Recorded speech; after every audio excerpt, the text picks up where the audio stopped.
तो सच्चाई सामने आ गई है। आंटी जी ने अपने वीडियो में बताया है कि अंशु ने ससुराल क्यों छोड़ा था। नमस्कार, स्वागत है आप लोगों का हमारे वीडियो में। दोस्तों, वीडियो पूरा देखिएगा प्लीज़। आप लोगों से मैं विनम्र निवेदन कर रही हूँ, और वीडियो देखने के बाद अगर अच्छा लगे तो तब लाइक और सब्सक्राइब ज़रूर करिएगा। बाकी आप थंबनेल देख के कमेंट मत करिएगा प्लीज़। चलिए वीडियो की शुरुआत करते हैं। अंशु के लिए बहुत सारे लोग परेशान हो रहे थे, क्योंकि अंशु ने कुछ चीज़ें ऐसी अपने वीडियो में हिंट दी थी, जिसकी वजह से जो ये उनके व्यूअर्स हैं काफ़ी परेशान थे कि आखिर में अंशु ऐसा क्यों बोल रही हैं। अभी शादी को 2 दिन हुआ, 2 दिन शादी के बीतने के बाद अंशु ससुराल छोड़ के मायके आ गई, मायके को भी छोड़कर बिना बताए चली गई। आखिर में कहाँ है, कहाँ नहीं है। बहुत सारे लोगों ने ट्रोल भी किया, सचिन को भी, सचिन के मम्मी को भी, मतलब ट्रोल किया कि आप लोग घूम फिर रहे हो, बेटी मान लिए हो, बेटी मानने से नहीं होता है, बेटी के दुख को, दर्द को समझना चाहिए। तो कहीं ना कहीं अंशु के वजह से राज फैमिली भी परेशान हो गई थी लोगों के वजह से। आज फाइनली जो आंटी जी हैं उनका वीडियो आया है। उन्होंने अंशु के ससुराल में भी बात की है, और अंशु से अभी बात नहीं हुई है, लेकिन एक चीज़ मैं बता दूं कि अंशु अभी अपने ससुराल में है। मैंने जो अपनी वीडियो में बोला था, मुझे कहीं ना कहीं ऐसा डाउट था कि ऐसा कुछ हो सकता है, क्योंकि अंशु ने ऐसे ऐसे शब्द बोले थे कि ससुर अपने माँ बाप जो भी हैं अपने बच्चों को, अपनी बेटियों को ज़रूर सिखाएं काम करना। कहीं मैं बोझ न बन जाऊं अपने ससुराल के लिए, मुझे नहीं आता है। या चलने का ढंग, पहनने का ढंग, बोलने का ढंग ज़रूर अपनी बेटियों को सिखाइए। तो ये कहीं ना कहीं हिंट दे रही थी अंशु की वो उसके साथ हुआ था। आप लोग जानते हो कि अंशु बड़बोली, मतलब उसके अंदर है, चुलबुली, नटखटी सी दिखती है। मैं कहीं ना कहीं उसको, उसके अंदर बचपना देख रही हूँ, लेकिन अब शादी हो गई है तो उसको भी संभलना चाहिए, चीज़ों को समझना चाहिए। आज़ाद पंछी जिस तरह से उड़ता है और जब पिंजरे में कैद हो जाता है तो फड़फड़ाने लगता है, वही हाल है अंशु का। शादी के बाद सब कुछ चेंज हो गया। अंशु के लाइफ में अचानक से बदलाव आ गया। आज़ादी से घूमती थी वो, अब पिंजरे में बंद हो गई।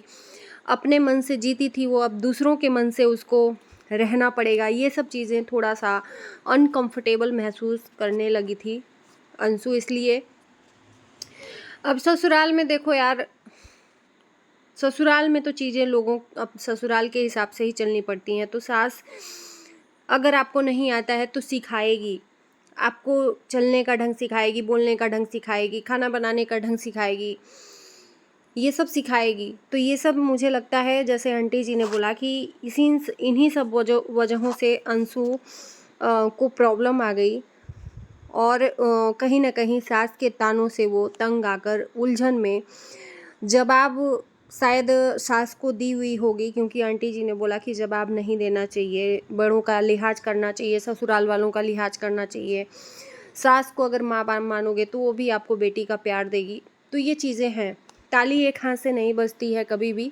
अगर आपका ससुराल आपका फेवर दे रहा है, आपका सपोर्ट कर रहा है, आपका साथ दे रहा है, तो बदले में आपका भी उसको साथ चाहिए। तभी ये बॉन्डिंग बनती है सास बहू की। और वो तो हर घर की कहानी है, बहू सास में कभी बनती नहीं है, बहुत रेयर ही ऐसा होगा। तो इस कंडीशन को ना समझना चाहिए एक लड़की को, और इसी वजह से अंशु ने मतलब उलझन में आकर घर छोड़ा था। शुभम जी ने, जो अंशु के हस्बैंड ने, उन्होंने ले आकर सिवान छोड़ा। फिर सिवान से भी चली गई तो फिर जो उनके हस्बैंड हैं अंशु के, वो ले गए, फिर ससुराल में है। और आंटी जी ने बोला है कि अभी तो मैं यहाँ हूँ, जब घर जाऊँगी तो अंशु को और अंशु के सासू माँ को बुलाकर बात करूँगी। और एक चीज़ मैं बोलना चाहूँगी, आंटी जी ने एक चीज़ बोला कि आप लोग बिना वजह मत इस बीच में पड़िए, उलझन में मत पड़िए, आप लोग मत इस बात को वो करिए। तो मैं एक चीज़ बोलना चाहूँगी आंटी जी से कि यहाँ पर जो लोग हैं वीडियोस देखते हैं, अंशु ने वीडियोस डाला, उसी के आधार पर लोग आकर परेशान होने लगे, आपको भी परेशान करने लगे, आपकी फैमिली को भी। कहीं ना कहीं अंशु से नाराज़ भी हैं सचिन, क्योंकि नाराज़गी जाहिर सी बात है, जायज़ है कि एक इंसान, एक परिवार आपको अपना मान रहा है, और आप उस चीज़ को, उसका मान मर्यादा नहीं रख रहे हो, तो सामने वाला क्या समझेगा कि मेरी कोई वैल्यू ही नहीं है सामने वाले के नज़र में। तो यही सब चीज़ें हैं। तो अंशु को अब समझना पड़ेगा। चलो राज फैमिली को मत समझो, जिम्मेदारियां दी थी आपने तो राज फैमिली ने कन्यादान कर दिया, बेटी मान लिया, लेकिन जब आप ही की तरफ से ये सब चीज़ संबंध नहीं रहेगा तो सामने वाला कितना ही निभाएगा। और राज फैमिली की बात ही छोड़ो, ससुराल में तो कम से कम अपनापन दिखाना चाहिए। यही सब चीज़ें बहुत सारे लोगों ने मुझे भी आकर बोला था कि दीदी ऐसी बात है, सासू माँ ने शायद ताना दिया था या ससुराल में बहुत बदतमीज़ी से बात करती है। तो कहीं ना कहीं उन लोगों का अंदाज़ा सही था, लेकिन मैं अगर बोल दे रही हूँ, मैं तो समझाने के पर्पज़ से ही 3-4 वीडियो बनाई हूँ, तब भी लोगों को इतना बुरा लगा कि आप क्यों बना रहे हो। तो भाई इन्फ्लुएंसर हैं अंशु, तो उनके बारे में बातें होंगी। अगर इतना ही दिक्कत है तो अंशु को ये प्लेटफॉर्म छोड़ देना चाहिए। लोगों के ताने इतने इफ़ेक्ट पड़ते हैं अपनी लाइफ में, तो उनको ये प्लेटफॉर्म पे आना ही नहीं चाहिए। यहाँ दुनिया है, यहाँ पर दुनिया आपके फीलिंग्स को नहीं समझेगी। हमारे जैसा सब कोई नहीं हो सकता कि गलती देखते हुए भी आपको हम सपोर्ट कर रहे हैं, क्योंकि मुझे ऐसा लग रहा है कि आपके अंदर बचपना है।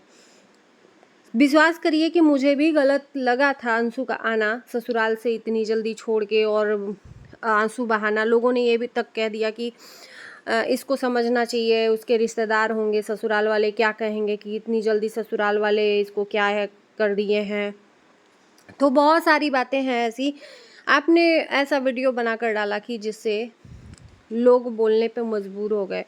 और एक चीज़ मैं कहूँगी, यहाँ पर समझदार व्यक्ति जो अंशु के पति हैं उनको कहूँगी कि अंशु के इतनी वीडियो बनाने के बाद भी कुछ भी, मतलब वो बंदा कितना सीधा है कि फिर भी नहीं बोल रहा है, प्यार से अंशु को ट्रीट कर रहा है। और दूसरा कोई होता तो तुरंत एक्शन लेता कि भाई तुमने मेरे परिवार की बेइज्जती कर दी, बदनामी कर दी, ऐसा कुछ सिचुएशन आ जाता। लेकिन फिर भी वो बंदा बहुत पोलाइटली हैंडल कर रहा है अंशु को। कहीं ना कहीं जानता है पहले से अंशु को कि ये इसके अंदर जो मैच्योरिटी है वो है नहीं, इमेच्योर है अभी। तो यही सब चीज़ें हैं। बाकी आप लोगों को पता चल ही गया होगा आंटी जी का वीडियो देख के कि ये कुछ चीज़ों को लेकर ससुराल में खाना बनाने को लेकर, चलने बोलने ढंग सिखाने को लेकर सास ने कुछ बोला होगा, तो अंशु ने इसी वजह से लड़ाई झगड़ा करके या बदतमीज़ी से उनका जवाब दिया है और इसकी वजह से विवाद बढ़ा है, और उसके बाद से अंशु ने घर छोड़ा है। अंशु ने एक चीज़ और बोला कि जितना आपकी चीज़ मैंने आपको लौटा दी, उसका कम से कम ऊपर उठ के सोचिए। तो कहीं ना कहीं जो उम्मीदें लगा के रखी है अंशु अपने सास से कि सास मेरे को कोई काम मत करे, टाइम से उठना होता है ससुराल में, वो भी ना बोले, काम करने के लिए भी ना बोले। तो भैया आप परिवार में गए हो तो आपको ये समझना पड़ेगा, आपको ये समझना पड़ेगा, तभी वो आपकी जो दाम्पत्य जीवन है आगे बढ़ेगा। नहीं तो एक आपका हस्बैंड भी ज़्यादा दिन तक आपका सपोर्ट नहीं कर पाएगा, क्योंकि वो उसको भी लगेगा कि तुम गलत हो, है ना। तो ये सब चीज़ें हैं। मुझे नहीं लगता है कि अंशु को अब बचपना करना चाहिए, चीज़ों को धीरे धीरे हैंडल करने के लिए सीखना चाहिए, क्योंकि ये एक जो पड़ाव है ये सबकी लाइफ में आता है। बाकी अंशु के हरकतों से सब लोग परेशान हैं, सब लोग मतलब गुस्सा है एक तरह से कि कहीं ना कहीं अंशु के अंदर दोष है, अंशु की ही गलती है, इसके वजह से ससुराल छोड़ा है। भले ही आप किसी को बताओ ना बताओ, आपकी वीडियो देख के लोगों ने तो जज कर ही लिया है कि ससुराल में कुछ ऐसी चीज़ें हुई हैं कि अभी रक्षाबंधन में आप आए थे और उसके बाद से फिर गए तो तुरंत फिर आकर यहाँ पर रोने गाने लगे, तो लोगों ने जज करना शुरू करना ही है। बाकी मैं और क्या बोलूँ, ज़्यादा बोलती हूँ तो लोग बोलते हैं कि क्यों बोल रहे हो आप लोग। तो भैया ये मेरा काम है, मैं अपना काम कर रही हूँ, आपका काम है कमेंट करना, आप अपना काम करते हो, वैसे ही मैं काम करती हूँ। बाकी मैं अंशु से यही कहूँगी कि मेरी सिस्टर थोड़ा सा अपने अंदर समझदारी लाइए, आपसे रिलेटेड सोचिए कि आपका एक शब्द ही दो लोगों के बीच में दरार भी ला सकता है और प्यार भी ला सकता है। कहीं ना कहीं आपने जिनको माँ बाप बनाया है उन रिश्तों को भी लोग उन रिश्तों पे भी सवाल उठा रहे हैं और आपके ससुराल पे भी सवाल उठा रहे हैं। तो कहीं ना कहीं आपकी वीडियो के वजह से बहुत प्रभाव पड़ा है। बाकी समझाने की ज़रूरत नहीं है।